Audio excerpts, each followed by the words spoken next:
असं आहे की मराठा समाजाच्या ज्या मागण्यांच्यासाठी आंदोलन सुरू होतं त्याच्यावर सरकार पहिल्यापासूनच सकारात्मक होतं आणि त्याप्रमाणे सरकारने निर्णय घेतलेला आहे आणि मराठा समाजातल्या नागरिकांना जे आरक्षण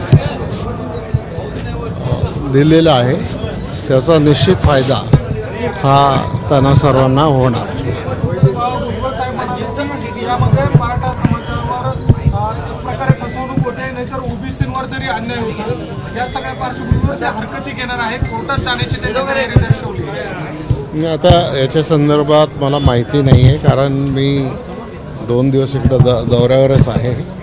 त्यामुळे नक्की त्याच्या संदर्भात काय काय चर्चा झाली ती चर्चा समजून घेऊन ते म्हणजे GR मी वाचला, परंतु त्याच्या पाठीमागं काय काय चर्चा झाली ती चर्चा समजून घेऊन मग याच्यावर बोलणं योग्य राहील. भुजबळ साहेबांची ओबीसीच्या संदर्भातली जी भूमिका आहे ती पहिल्यापासूनची भूमिका आहे, ती काही नवीन भूमिका नाही. त्याच्यामध्ये मराठा आरक्षणाची भुजबळांनी थेट नाराजी व्यक्त केलेली आहे आणि या सगळ्या संदर्भात मुंबईमध्ये त्यांनी बैठक घेतलेली आहे. काल मुख्यमंत्र्यांनी किंवा राज्य सरकारने जो निर्णय घेतला मराठा आरक्षण संदर्भात या सगळ्या निर्णयामध्ये त्यांनी थेट नाराजी व्यक्त केली.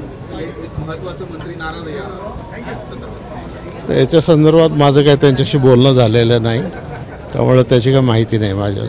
सर, कॉर्पोरेटिव बैंक्स को सरकार से क्या मदद मिल सकती है उनका डिजिटलाइजेशन का जर्नी चालू करने के लिए? सर, ऐसे है कि बैंकों को मदद करने से पहले जो विलेज लेवल सोसाइटीज़ है उनको कंप्यूटराइज करने का एक प्लान गवर्नमेंट ऑफ इंडिया ने